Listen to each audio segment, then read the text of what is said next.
আপনারা যারা পাখি পালন করেন তাদের এই শীতকালে কিন্তু ব্রিডিং সিজন চলে। তো এই ব্রিডিং সিজনে পাখিরা কিন্তু প্রচুর পরিমাণে ডিম দেয়, কিন্তু ডিম দিলেই যে সবসময় সব পাখি ডিম ফুটে বাচ্চা বেরোবে এবং সেই বাচ্চাটা বেঁচে থাকবে সেটার কিন্তু কোনো কারণ নেই। কারণ পাখিদের যখন ডিম পাড়ে তখন কিন্তু সব ডিমে কিন্তু ব্লাড আসে না, অর্থাৎ সব ডিম কিন্তু ফার্টাইল হয় না। তাই দেখে নিতে হবে আমাদেরকে যে কোন ডিম ফার্টাইল হচ্ছে এবং কোন ডিম ফার্টাইল হচ্ছে না, এবং ফার্টাইল না হওয়ার কারণগুলো কিন্তু আমাদেরকে সমাধান করতে হবে। না হলে কিন্তু পাখিরা ডিম পেড়েই যাবে, কোনো ডিমই কিন্তু বাচ্চাতে পরিণত হতে পারবে না। তাই আমাদেরকে দেখে নিতে হবে যে পাখিদের কেন ডিমে ব্লাড আসে না, এবং সেই ব্লাড না আসার কারণগুলো আমাদের সমাধান করতে হবে, যাতে প্রথমবার এরকম ভুল হলেও দ্বিতীয়বার যেন আমরা এই ধরনের ভুল না করি।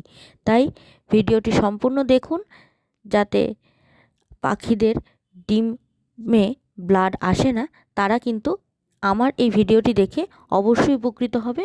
এবং আমার চ্যানেলটিকে দেখুন, এবং আমার চ্যানেলে প্রচুর এই ধরনের ভিডিও রয়েছে, সেগুলো দেখুন এবং আপনারা দেখে আপনাদের যদি ভালো লাগে তাহলে অবশ্যই চ্যানেলটিকে সাবস্ক্রাইব করুন এবং এই ভিডিওটি সম্পূর্ণ দেখার অনুরোধ রইল।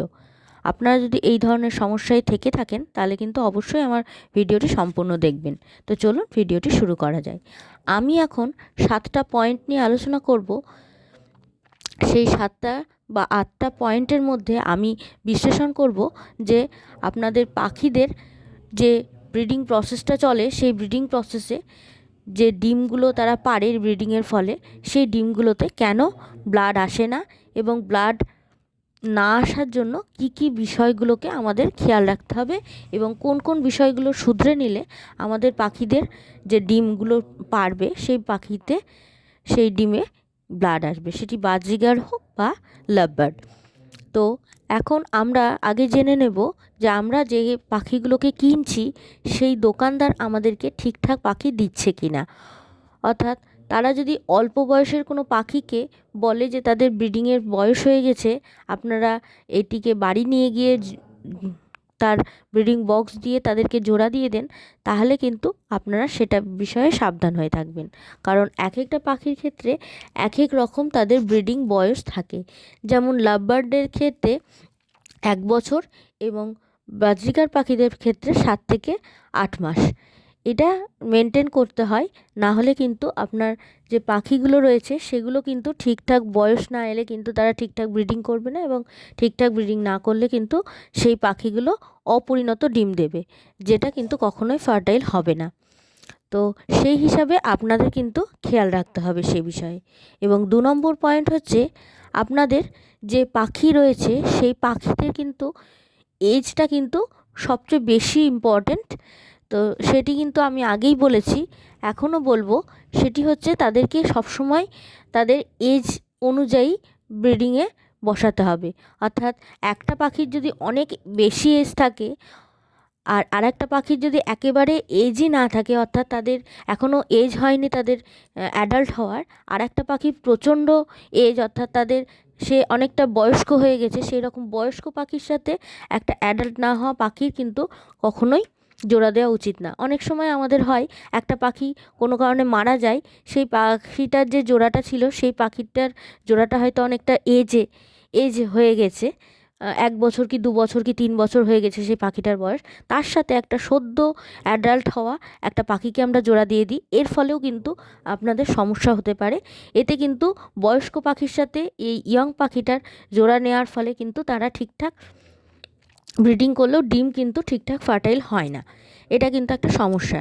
এবং 3 নম্বর পয়েন্ট হচ্ছে, বাজরিগার বা লাভবার্ড প্রথমবার যখন ডিম দেয় তখন কি হয়, তারা কিন্তু অনেক ধরনের নিয়মকানুন জানে না। তারা ডিমের ওপর বসে পড়ে, বা ডিমের ওপর অন্যান্য পাখি বা পুরুষ পাখি বা অন্য পাখি বা নিজেরাও অনেক সময় লাফ দিয়ে বসে পড়ে, যার ফলে কি হয় যে পাখিদের যে ডিমে তা দেওয়ার ব্যাপারটা সেটা কিন্তু তারা ঠিকঠাক বুঝতে পারে না, এবং কতক্ষণ তা দিলে তার ডিমটা ফার্টাইল হবে সেটাও কিন্তু তাদের অতটা খেয়াল থাকে না। এর ফলে কি হয় যে তারা কিন্তু ঠিকঠাক ডিমে তা দেয় না, এবং কতটা তা দিলে তাদের ডিমটা ফার্টাইল হবে, কখনো কখনো বেশি তা দেয়, আবার কখনো কখনো তারা তাই দেয় না, অর্থাৎ ডিমের কাছাকাছি তারা ডিম পাড়ার পরই তারা সেই হাঁড়ি থেকে বা ব্রিডিং বক্স থেকে বেরিয়ে যায়, তারপর আর তাদের ডিমের কোনো পাত্তা থাকে না, অর্থাৎ তারা ডিমের প্রতি কোনো খেয়ালই থাকে না। এরকম হলেও কিন্তু প্রথমবার এরকম হতে পারে, যেহেতু তারা প্রথমবার তার মা হচ্ছে বা তারা পেরেন্টস হচ্ছে, তো সেই হিসাবে প্রথমবার হলেও কিন্তু দ্বিতীয়বার কিন্তু এরকম হওয়ার কারণ থাকে না। যদি দ্বিতীয়বারও যদি এই ধরনের সমস্যা দেখা দেয়, তাহলে কিন্তু পাখির জোড়াটিকে চেঞ্জ করে দিতে হবে। এবার আমরা 4 নম্বর কথা বলবো।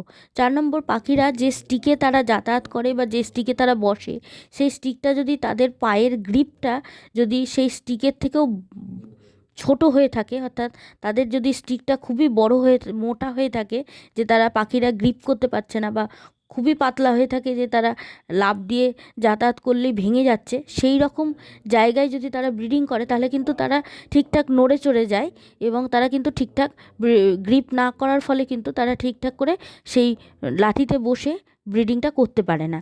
এর ফলে তাদের কিন্তু সমস্যা হয়, এবং এতেও কিন্তু আনফার্টাইল হওয়ার একটা চান্স থেকে থাকে। এরপর 5 নাম্বার বলবো, পাখিদের শরীরে যদি কোনো কারণে ভিটামিন এ, ভিটামিন ই এবং বিশেষ করে ক্যালসিয়ামের অভাব থাকে, তাহলে কিন্তু পাখিদের ডিমের যে খোলা, সেই ডিমের খোলা অনেক সময় নরম হয়, বা ডিমের খোলার ভেতরে কোনো রকম যে ডিমের যে ভেতরকার অংশ, সেটা কিন্তু ঘোল টাইপের হয়ে থাকে, এবং দুদিনেই কিন্তু সেই ডিমের খোলা কিন্তু শক্তও হয় না, কোনোভাবেই কিন্তু ডিমের খোলা শক্ত হয় না। ডিম যখন পাড়ে পাখি, তখন কিন্তু ডিমের খোলাটা হালকা নরম থাকলেও পরবর্তীকালে আস্তে আস্তে বায়ুর সংস্পর্শে আসলে সেটা কিন্তু আস্তে আস্তে খোলাটা শক্ত হয়ে যায়। কিন্তু এই ধরনের ডিমের ক্ষেত্রে কিন্তু ডিমের খোলাটা খুবই নরম হয়, তো সেই ডিম কিন্তু ভেতরটা ঘোল টাইপের থাকে, এবং সেই ডিম কিন্তু কখনোই ফার্টাইল হবে না সেই ধরনের নরম ডিম বা এই রকম টাইপের ডিমে। আর 6 নম্বর পয়েন্ট হচ্ছে, পাখিদের অনেক সময় সিনাটান বা বিভিন্ন রকম লুজ মোশন বা ঠান্ডা লাগার জন্য পাখিদের কিন্তু আমরা অ্যান্টিবায়োটিক দিয়ে থাকি, এবং আমরা বুঝতে পারি না যে তারা এখন ব্রিডিংয়ের মুডে রয়েছে, কিন্তু আমরা সেই ধরনের অ্যান্টিবায়োটিক দেওয়ার ফলে তাদের কিন্তু যে ইমিউনিটি, সেই ইমিউনিটি কিন্তু অ্যান্টিবায়োটিক দেওয়ার ফলে তাদের কমে যায়, এবং ইমিউনিটি কম হওয়ার জন্য কিন্তু পাখিদের যে এগটা, সেটা কিন্তু খুব খারাপ দেয়, এবং যদিও বা তারা এগ দেয়, তাহলেও কিন্তু সেই এগটা কিন্তু ফার্টাইল হওয়ার সম্ভাবনা খুবই কম থাকে। এর 7 নম্বর পয়েন্ট হচ্ছে, আমাদের অনেক সময় ধৈর্য কম থাকে, তার ফলে কিন্তু আমরা অ্যাডাল্ট পাখি কিনে ব্রিডিংয়ে বসিয়ে দিই, এর ফলে কিন্তু আমাদের খুব খারাপ একটা রেজাল্ট পেয়ে থাকি। এই জন্য অল্প বয়সের বাচ্চা কিনতে হবে, এবং তাদেরকে ডিএনএ করিয়ে নিয়ে তবেই গা বাচ্চাটিকে অ্যাডাল্ট করে তারপরে গা আমরা যদি ব্রিডিংয়ে দিই, তাহলে কিন্তু অনেক দিন সময় পাবে তারা পরিবেশের সাথে মানিয়ে নেওয়ার জন্য, এবং তারা কিন্তু খুব ভালোভাবে ব্রিডিং করতে পারবে। এবার আজকের মতো লাস্ট পয়েন্ট হচ্ছে 8 নম্বর পয়েন্ট হচ্ছে প্রপার নেস্টিং। আমরা যদি অনেক সময় বেশি নেস্ট মেটেরিয়াল দিয়ে ফেলি, তাতে কিন্তু পাখিরা ডিম পাড়ার পর খুঁজেই পায় না যে তারা কোথায় ডিম পেড়েছে বা কোথায় ডিমটা পড়ে গেল। এর ফলে কিন্তু তারা ঠিকঠাক করে খুঁজে না পাওয়ার ফলে কিন্তু তারা কখনোই এই ডিমটাতে তা দিতে চায় না, অর্থাৎ ডিম তারা খুঁজেই পায় না, এর ফলে কিন্তু ডিমে তা দিতে চায় না। তাই কিন্তু তাদের নেস্টিং মেটেরিয়াল কিন্তু বেশি পরিমাণেও দেওয়া যাবে না, আবার খুব অল্পও দেওয়া যাবে না, যাতে ডিমটা নড়ে চড়ে ভেঙে যায়। তাই নেস্টিং মেটেরিয়ালটাও কিন্তু আমাদেরকে দেখে শুনে এবং পরিমাণ বুঝে দিতে হবে, ঘর অনুযায়ী আমাদের নেস্টিং মেটেরিয়াল দিতে হবে। ধন্যবাদ। ভিডিওটি ভালো লাগলে অবশ্যই চ্যানেলটিকে সাবস্ক্রাইব করুন।